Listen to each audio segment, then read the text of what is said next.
to have a piggy bank, piggy, piggy, piggy. I used to have a piggy bank, little piggy. I used to have a piggy bank, piggy, piggy, piggy. And then one day, oh, and then one day, ooh, and then one day, oh, and then one day, the greedy little piggy got too full and it had to be broken. Broken. Broken. Let's hear some saxophone.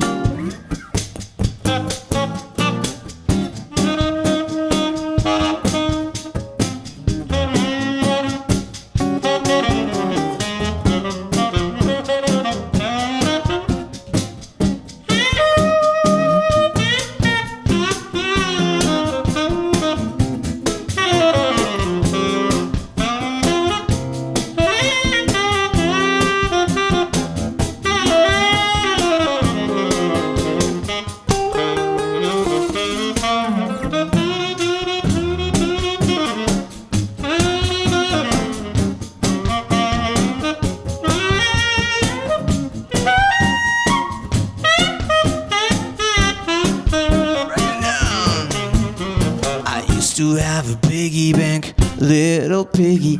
I used to have a piggy bank, piggy, piggy, piggy. I used to have a piggy bank, little piggy. I used to have a piggy bank, piggy, piggy, piggy. And then one day, ooh, and then one day, oh, and then one day,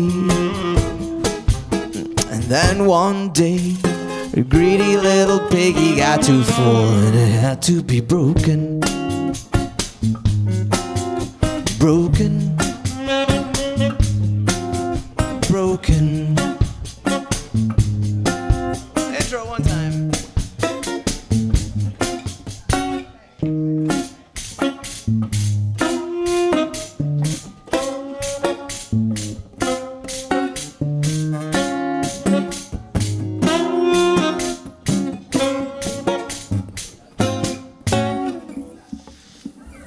Thank you.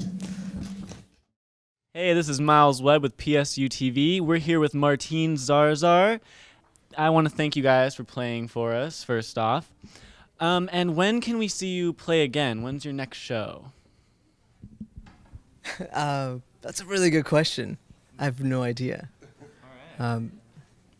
Yeah. Wait. Do we have another show coming up? Might have been the last one. Maybe that was the last one ever. You were so lucky to capture it. Okay, so that was the last show ever. Well, you guys played an excellent finale. All right. So you just go out with a bang for sure. You guys just finished your second album, Libre, after your first, which was $2 to Ride the Train. All right, where did the musical inspiration come from for this album? Mostly illegal sources, but some also just life experiences. By illegal sources, I mean copyrighted songs that I listen to.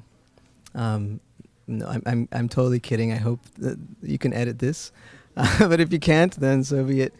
I think the inspiration for anything comes from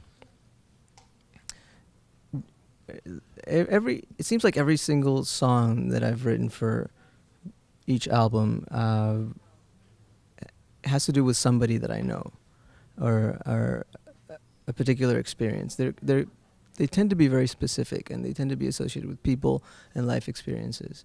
Some of it's autobiographical, some of it's kind of introspective.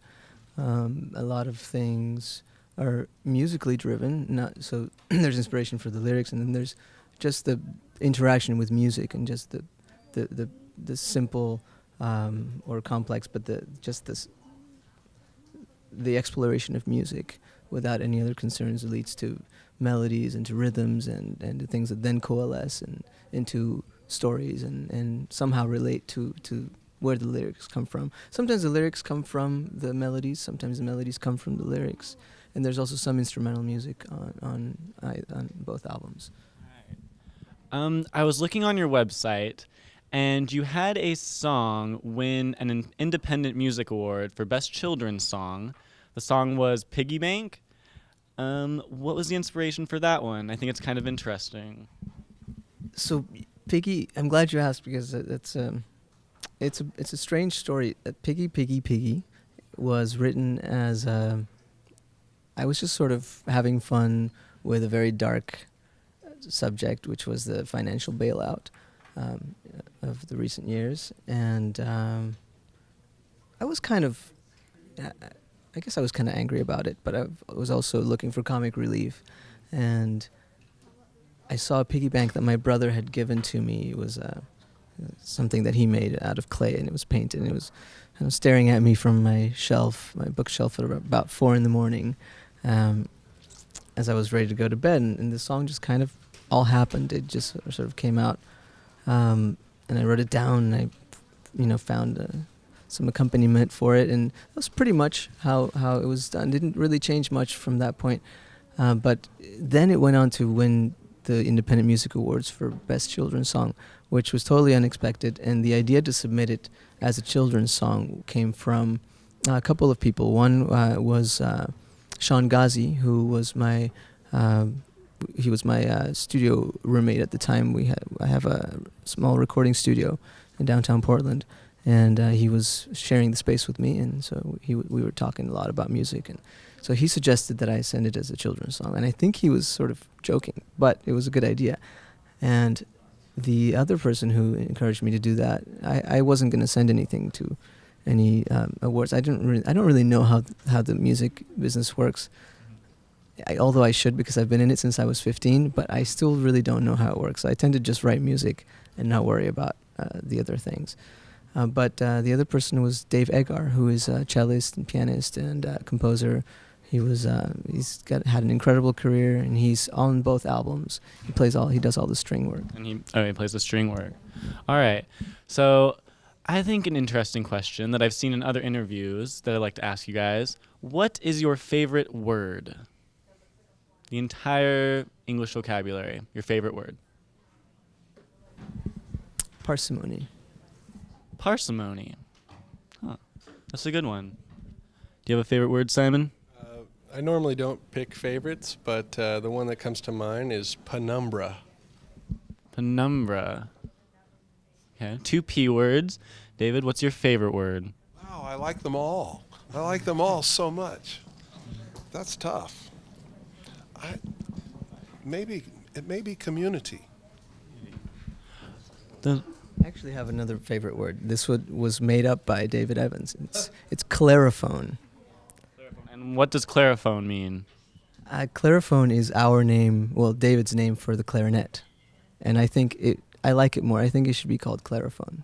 So clariphone. Yeah, that's more phonetically pleasing. All right, well, I want to thank you guys for playing for us, and we're excited to see what happens with the next albums you come out with. And I am Miles Webb with PSUTV, here now.